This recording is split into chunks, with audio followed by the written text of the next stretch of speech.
Hai, balik lagi bareng aku Surya, tapi bukan Surya Insomnia atau Surya 16 ya. Oke, kali ini aku mau bahas tentang window dressing. Apaan tuh? Jendela dan riasan. Apa efeknya ke pasar saham? Dan saham apa aja yang potensial melejit di periode window dressing ini? Semuanya akan aku ulas di video Mikir Saham kali ini. Sebelum itu jangan lupa ajak kerabat, pacar, istri, mantan, keluarga, sampai musuh untuk subscribe channel YouTube Mikir Duit ya. Dalam konteks saham, window dressing adalah momen ketika fund manager seperti di reksadana untuk mempercantik kinerja produknya. Tujuannya agar bisa menarik banyak investor untuk berinvestasi di produknya tersebut.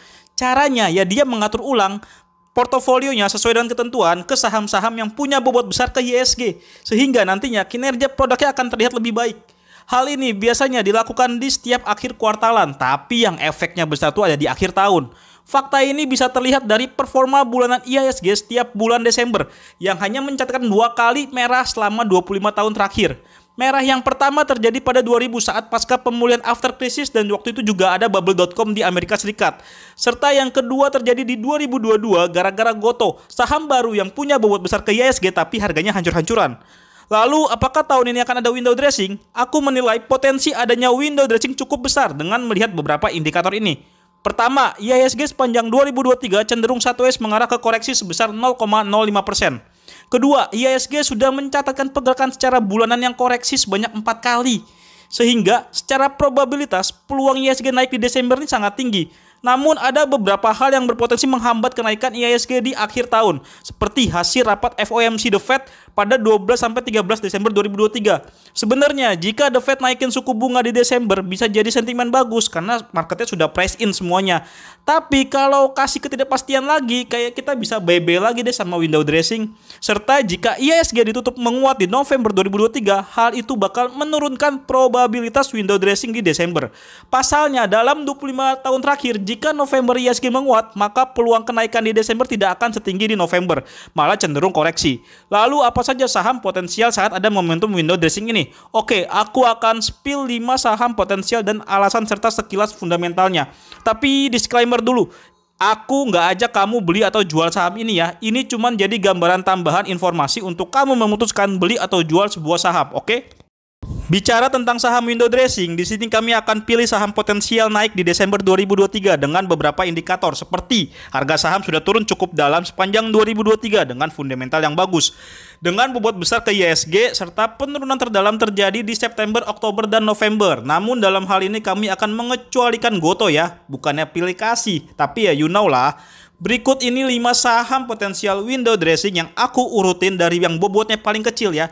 Pertama, UNTR. Sebenarnya saham ini di luar 10 besar saham dengan bobot besar ke IHSG. Namun, posisi saham ini cukup menarik karena saham ini sudah turun cukup dalam di Oktober dan November. Padahal dari segi fundamental cukup oke, dia cukup ekspansif di tahun ini. Memang ada kenaikan utang, tapi masih sangat terkendali. Ditambah ini saham dividen jumbo. Memang estimasinya dari segi dividen per saham di 2024 nanti bakal turun. Namun, jika kita bisa dapat di harga bawah, kita tetap bisa dapatkan yield yang menarik loh. Dari estimasi kami aja, dividen yieldnya tuh bisa 9% nanti, khusus dividen final di 2024. Untuk detailnya kamu bisa cari tahu di Zenbooknya Mikir Duit ya, cek linknya di deskripsi. Apalagi secara valuasi UNTR juga cukup murah dalam posisi saat ini. Jika kita lihat rata-rata historisnya, UNTR punya peluang bisa naik 5% sepanjang Desember. Jadi ya balik lagi ke harga 24 ribuan ya. Namun apakah pasti naik ke harga tersebut? Ya belum tentu. Jadi kalau mau masuk tetap harus pikirkan juga manajemen resikonya dalam investasi dan trading, seperti tidak all in serta masuk di harga yang terbaik, oke? Kedua, AMRT. Saham retail Alfamart ini adalah saham dengan bobot terbesar ke-9 di IHSG. Peluang AMRT naik setiap Desember dalam 15 tahun terakhir sebenarnya 50-50. Namun aku melihat ada peluang AMRT naik di Desember kali ini karena sepanjang tahun ini pergerakan harga sahamnya biasa saja. Meski sepanjang 2023 sudah naik 5%, tapi secara bulanan kenaikannya cenderung tipis. Cuman satu yang bikin AMRT ini kurang menarik yaitu adalah valuasi sahamnya sudah agak mahal. Secara PBV itu udah deket-deket ke standar deviasi plus 1 rata-rata 5 tahunnya. Kalau PI-nya masih dekat-dekat rata-rata 5 tahunnya sih. Kalaupun naik, aku prediksi paling banter tuh ya 5-6% lah sepanjang Desember nanti. Ketiga, ASII. Ini adalah saham dengan bobot terbesar ke-6 di IHSG. Menurutku, salah satu saham yang punya peluang naik di window dressing ya ASII ini. Karena saham ini sudah merah sejak Agustus sampai Oktober, sedangkan pada November masih stagnan. Ditambah, valuasi saham ASII ini sudah sangat murah sejak dia jatuh ke 6.000 per saham. Namun jangan bayangkan saham ASI ini bisa merekod tinggi. Kami ekspektasikan juga paling banter tuh ya naik 5% lah alias balik ke 6.000-an lagi per sahamnya.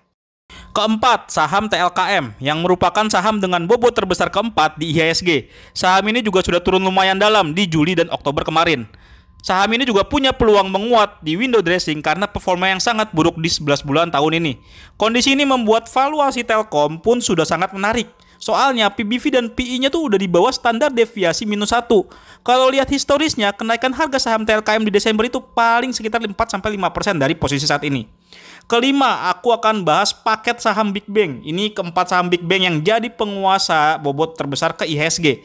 Tapi kita akan pilih satu atau dua dari keempat saham Big Cap yang berpotensi menguat paling tinggi di Desember. Jika melihat valuasinya, kami lebih condong ke BBCA dan BBRI. Kedua saham itu sudah memiliki tingkat PBV yang sudah sangat menarik secara historisnya. Misalnya BBCA sudah dekat dengan rata-rata PBV 5 tahunnya, sebuah momen yang sangat langka dan jarang sekali terjadi. Serta BBRI yang sudah di bawah rata-rata PBV 5 tahunnya. Ditambah dengan rencana pembagian dividen interim di akhir tahun nanti. Sementara BBNI dan BMRI tampaknya masih akan terlalu mahal. Lalu, berapa persen potensi kenaikan untuk BBCA dan BBRI? Kami juga tidak akan muluk-muluk untuk saham Big Bang ini. Estimasinya ya sekitar 3-4%. Itu udah lumayan banget. Soalnya bakal banyak hambatan juga di Desember, salah satunya FOMC The Fed.